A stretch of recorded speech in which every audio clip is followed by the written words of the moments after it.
So we had a representative last week.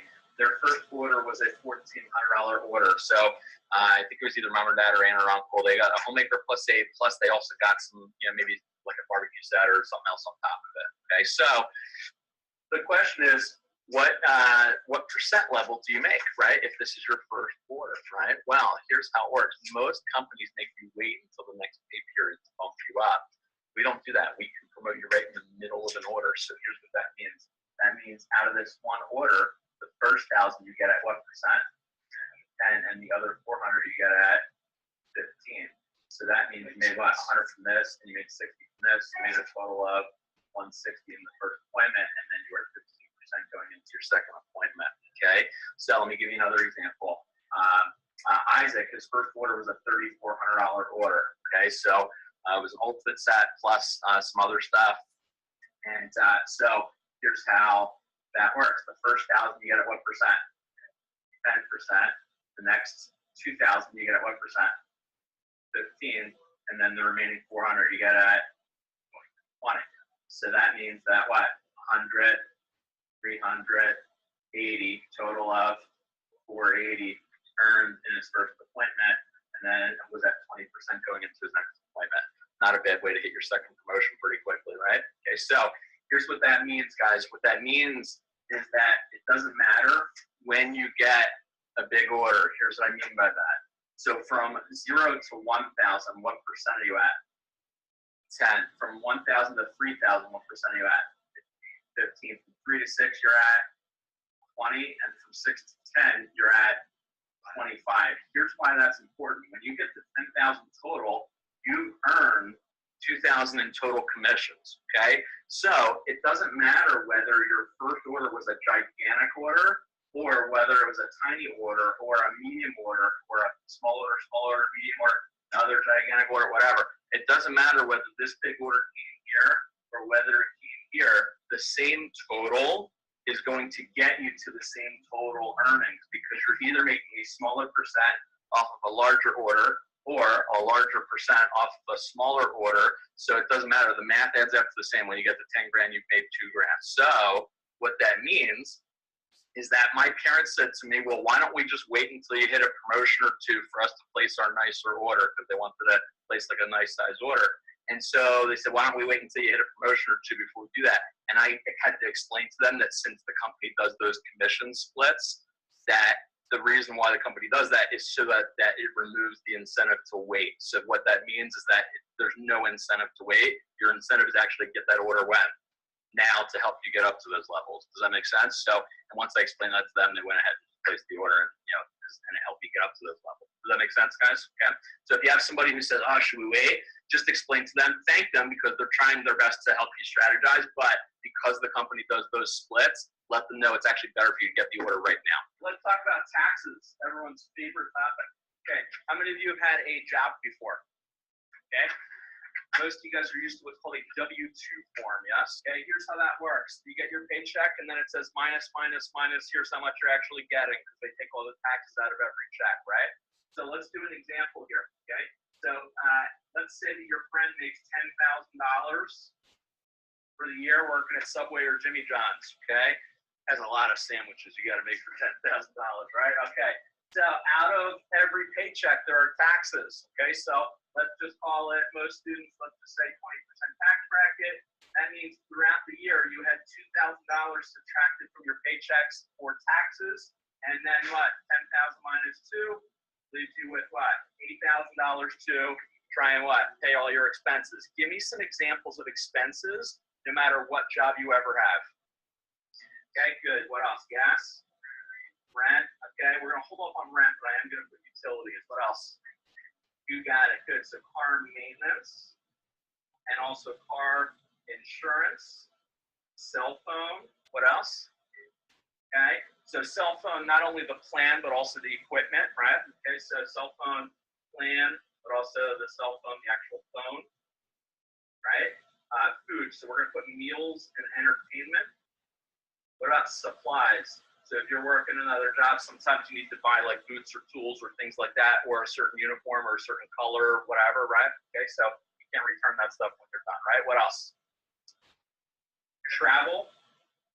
This this is a good list for now, okay? Let's say that all these things add up to $5,000, which is ridiculous. It's going to be way more than that, but let's just use this for easy math. That leaves you with $8 grand minus 5, so what? That's $3 grand to pay your rent, buy your shampoo, and try and survive, right? Okay, good luck. All right. Now, the next case, we're going to say, okay, here's the difference. So this is a W-2 form. Now we're going to talk about what a representative is with Cutco, which is called a private contractor. It is a 1099. So Morgan said, sweet, and here's why. He knows that when you're a private contractor, the government treats you like a business owner when it comes to taxes. You get all the same tax breaks as a business owner. I'm going to explain to you guys how this works. So our reps are paid just like a real estate agent, just like a network marketer. A lot of doctors, dentists, lawyers, and chiropractors are also 1099s. It's just a different form that the IRS has. So let me explain to you how it works. The government considers you guys your own mini business owner under the umbrella of a larger business. So you get all the same tax breaks as a business owner. So let's do an example here. Let's say you made the same $10,000 for the year selling Cutco that your friend made at Jimmy John's. Does that make sense? Okay. Here's the difference. This is what's called your gross income. Your taxes are not taken out of every paycheck. We still pay taxes. You can't get away from taxes, right? But your taxes are not taken out of every check. Here's how it works instead. At the end of the year, the IRS says, okay, Cutco, how much did you guys pay Morgan this year? And we say, we paid Morgan $10,000 for the year. And then the IRS says to Morgan, okay, Morgan, Cutco said they paid you $10,000 for the year. Before we figure out how much you owe in taxes, we're going to let you deduct any business-related expenses that you had throughout last year. Okay, so here's what Morgan can say. All of these things that I wrote down can be considered what? Business-related expenses. Why is gas business-related expense for you guys? To and from your appointments, to and from the office. Okay, next is utilities. So let's say you have a 1,000 square foot apartment, okay, and let's say you would consider 25% of your apartment to be business use. Maybe you have like a desk there, a computer, that's where you're getting organized for your week or whatever. Well, then that means that 25% of your electric bill, cable bill, gas bill is also tax write-off too. So that's kind of an advanced one, but your accountant will find that write-off for you if you have a good account, okay? That's called office in the home write-off, okay? Next one is car maintenance. So why is car maintenance tax write-off for you guys? Yeah, so you get a flat tire, you need to get it fixed. That's a tax write-off for you guys, right? Okay. Your AC needs to get, boosted in your car. Get a what? Yeah, it's a tax write-off for you guys. What else? Okay. Car maintenance, new speakers, and maybe. All right. Okay. So for your quiet enjoyment of the car. Okay. Car maintenance. We talked about that. Car insurance, right? That's a tax write-off for you. Cell phone plan and cell phone. Right, probably 90% tax write-off because you can say, hey, most of it's for business, right? Let's say, okay, meals and entertainment, supplies. So what kind of supplies might we have with Cutco? Okay, well, those we provide for you, but what else?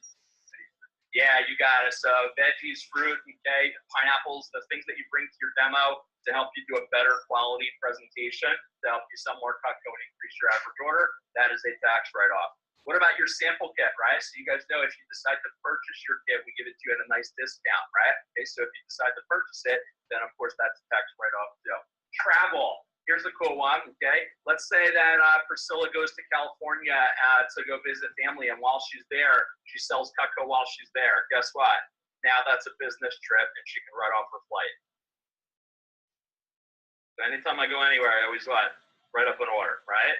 So even when I go back east for Thanksgiving these days, I still write up an order while I'm there because I want to write off my flight. Does that make sense? Okay, so that's business travel. Home improvement, same reason for this stuff, okay? So, all right, so let's just use the same easy math. So then Morgan goes back to the IRS and said, okay, I have $5,000 worth of business expenses from last year. So the IRS says, okay, 10 grand minus 5 grand leaves you with 5 grand.